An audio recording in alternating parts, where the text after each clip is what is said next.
जय जय राम कृष्ण हरी. आज आपण हरिपाठातील 14वा अभंग पाहूया. नित्य सत्यमीत हरिपाठ जासी, नित्य सत्यमीत हरिपाठ जासी, कळी काळ त्यासी न पाहे दृष्टी. रामकृष्ण उच्चार अनंतराशी तप, पापाचे कळप पळती पुढे. हरी हरी हरी हा मंत्र शिवाचा, म्हणती जेवाचा तया मोक्ष. ज्ञानदेवा पाठ नारायण नाम, पाविजे उत्तम निज स्थान, पाविजे उत्तम निज स्थान. तर या पहिल्या चरणामध्ये म्हणजे नित्य सत्यमित हरिपाठ ज्यासी, कळी काळ त्यासी न पाहे दृष्टी. या पहिल्या चरणामध्ये माऊली असं म्हणतात की जो दररोज थोडासा पण खऱ्या श्रद्धेने हरिनामाचा जप करतो, त्यास कळी काळाचा सुद्धा कधीसुद्धा काही करू शकत नाही.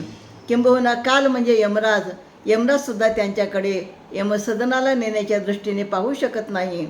कारण नामसाधकास शिक्षा देणे हे यमाच्या हातात नाही. आणि म्हणून नामाला किती महत्त्व आहे. म्हणजे जो दररोज नामस्मरण करतो, त्या नामस्मरण करणाऱ्या व्यक्तीला, त्या साधकाला म्हणजे यमाची सुद्धा त्याला भीती राहत नाही, त्याची सुद्धा त्याच्यावरती दृष्टी पडत नाही असं माऊली म्हणतात. तर जन्मलेल्या प्रत्येक जीवाचा मृत्यू होणं हे अटळ आहे. हे सृष्टीचक्राचा अटळ नियम आहे. या नियमाच्या विपरीत म्हणजे नामस्मरणाने मृत्यू टाळता येतो. बघा तुम्ही, म्हणजे नामस्मरणाने काही गोष्टी आपल्याला जीवनामध्ये टाळता येतात. अनेक संत चरित्रामध्ये मृत व्यक्तीला व प्राण्याला संतांनी जिवंत केल्याच्या कथा आपण ऐकलेल्या आहेत. तर जसे गजानन महाराज, शेगावचे जे गजानन महाराज आहेत ना, तर एकदा त्यांना भेटण्यासाठी सोहळं करणारा जो ब्राह्मण आहे शेगावला त्याला भेटण्यासाठी आला होता. वाटेत त्यांनी मेलेले कुत्रे पाहिले आणि मेलेले कुत्रे पाहिल्यानंतर तो काय म्हणाला की मी महाराजाच्या दर्शनाला जाणार होतो, पण मेलेलं कुत्रं पाहून मी आता काही दर्शनाला जाणार नाही, तर माझं शेगावला येणंसुद्धा व्यर्थ झालं, अशी त्यांनी समजूत केली. पण महाराजांनी काय केलं माहिती आहे का, की त्या मेलेल्या कुत्र्याला स्पर्श केला, तो कुत्रा जिवंत झाला. आणि त्याच्यानंतर त्या ब्राह्मणाच्या मनामध्ये ब्राह्मणाच्या सोळेपणाचा जो अभिमान होता, तो अभिमान त्यांनी दूर केला. म्हणजे तुम्ही बघा की नामस्मरणाने साधू संत मृत्यूलासुद्धा टाळू शकतात. असे अनेक उदाहरणं आपल्याला म्हणजे भागवतामध्ये, पुराणामध्ये, ग्रंथामध्ये आपल्याला पाहायला मिळतील. तर पहिल्या चरणाचा दुसरा अर्थ असाही आपण घेऊ शकतो की जे अखंड नामस्मरण करतात अशा भक्तांना भगवंत जन्ममृत्यूच्या या संसार सागरामधून मुक्त करतात. म्हणजे हा जो सागर आहे जन्ममृत्यूचा, त्यापासून त्याला मुक्त करतात, म्हणजे त्यांना मोक्ष मिळते असं या ठिकाणी माऊली आपल्याला सांगतात. तर दुसऱ्या चरणामध्ये माऊली काय म्हणतात, रामकृष्ण उच्चार अनंतराशी तप, पापाचे कळप पळती पुढे. तर रामकृष्ण नामाचा उच्चार करणे म्हणजेच तपाच्या अनगणित राशी तयार करणं. म्हणजे रामकृष्ण नाम म्हणणं म्हणजे तपाच्या अनंत राशी आपण तयार करतो. आणि असे तप जेव्हा आपण करतो तेव्हा पापाचे समूह नामाचे उच्चार केल्याबरोबर पळून जातात, नाहीसे होतात. म्हणजे त्याच्या जीवनातील पाप नाहीसे होते. नामस्मरण सोपे असले तरीही ते सतत घेतले जात नाही. कारण संसारी माणसाला नाम प्रिय नसते, भौतिक सुख साधने प्रिय असतात. की म्हणजे मला माझ्या जीवनामध्ये, माझ्या घरामध्ये या वस्तू असायला पाहिजे, म्हणजे त्या भौतिक सुखसुविधा त्याला प्रिय असतात, भौतिक साधने प्रिय असतात. आणि म्हणून नामस्मरणाने कोणतेही पाप असो, शारीरिक, मानसिक, वाचिक, ते जळून भस्म होतात. तसेच नामाने अंतःकरण शुद्ध होते आणि मानवाला पुन्हा पाप करण्याची इच्छा होत नाही. यालाच ज्ञानदेव म्हणतात की पापाचे कळप पळती पुढे. म्हणजे नामस्मरण जेव्हा आपण करतो, जेव्हा नामस्मरण करतो, साधना करतो, तप करतो, तेव्हा हे जे आपण केलेले जे पाप आहेत ते आपल्यापासून निघून जातात, त्यापासून आपण मुक्त होतो. याचा दुसरा अर्थ असा आहे की पापी माणसे नामप्रिय संतासमोर, नामप्रिय संत म्हणजे जे सतत ईश्वराचं नामस्मरण करतात, अशा संतासमोर आले तरी ते त्यांच्या समोर प्रभावहीन होतात.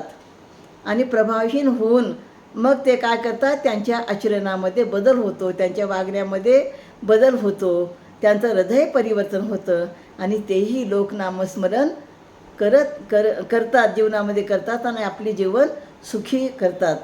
म्हणजे एवढी ताकद ही नामामध्ये आहे. जेव्हा आपण नामस्मरण करतो तेव्हा आपल्या जीवनामध्ये चुकून काही जरी पाप झाले असतील तर त्या पापाचे कळप हे आपोआप निघून जातात, त्या पापापासून आपण मुक्त होतो. म्हणजे योग साधना करून ज्याचं पाप नाहीसं होतं, समाधी अवस्थेमध्ये जाऊन ज्यांचं पाप नाहीसं होतं, तर वैष्णवाला फक्त नामस्मरण करण्यामुळं त्याचे पापाचे कळप हे पुढे निघून जातात. म्हणजे त्यांच्या जीवनातील पाप हे नष्ट होतात आणि तो आपल्या जीवनाचं सार्थक करतो. त्याच्या पुढच्या ह्याच्यामध्ये आपण एक शिवपार्वतीची कथा त्याबद्दल आपण चर्चा करणार आहोत की पद्मपुराणात देवी पार्वती भगवान शंकराला विचारते की हे महादेवा, आपण सर्वश्रेष्ठ असूनही सदैव कोणत्या मंत्राचा तुम्ही जप करत आहात ते मला सांगा. महादेव म्हणतात, देवी ही गोष्ट मी आत्तापर्यंत कुणालाही सांगितले नाही, कारण ही गूढ गोष्ट आहे आणि पण तू मला प्रिय आहेस म्हणून मी तुला ही गोष्ट सांगतो. तर हे नामस्मरण मी जे करतो ना, कशामुळं करतो बघ, त्याच्याबद्दलही मी तुला माहिती सांगतो की ब्रह्मचार्याचं पालन करून वैराग्य मध्ये जीवन जगून सामान्य माणसाला म्हणजे जीवन जगणं हे सामान्य माणसाला कठीण जातं. तसेच संसारी लोक भोगासक्त असतात आणि या संसारी लोकांना जर विष्णूच्या नामाचा जप केला तर त्याचा उद्धार होतो. आणि म्हणून त्यावेळेस आणि ते लोक जे आहे पापी लोक पुण्यवान होतात आणि पुण्यवान लोकांना हरिस्मरणाचा लाभ होतो. आणि म्हणून हे सर्व पाहून मी सुद्धा हरीचे स्मरण करतो.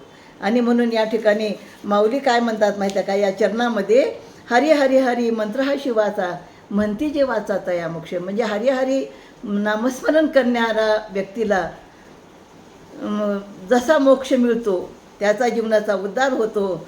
आणि म्हणून मी सुद्धा हरिनामाचा जप करतो, त्या मंत्राचा जप करतो. एवढं महात्म्य जे आहे या ठिकाणी महादेवाने पार्वतीला सांगितलेलं आहे. आणि माऊलीने ही एवढी चांगली गोष्ट आपल्यापर्यंत हरिपाठाच्या माध्यमातून आणलेली आहे. तर हे पाहून खरं जर पाहिलं तर हरिपाठ ऐकणं आणि दररोज म्हणणं हे आपल्या जीवनाचं किती सार्थक आहे बघा. तर शेवटच्या ह्याच्यामध्ये चरणामध्ये माऊली काय म्हणतात, ज्ञानदेवा पाठ नारायण नाम पावी जे उत्तम निज स्थान. बरं का, ज्ञानेश्वर महाराज म्हणतात की दररोज आपण नारायणाच्या नामाचा जर जप केला तर नारायणाचा जप केल्यामुळं, नारायणाच्या नामाचा पाठ केल्यामुळं आपल्याला निजस्थान प्राप्त होते.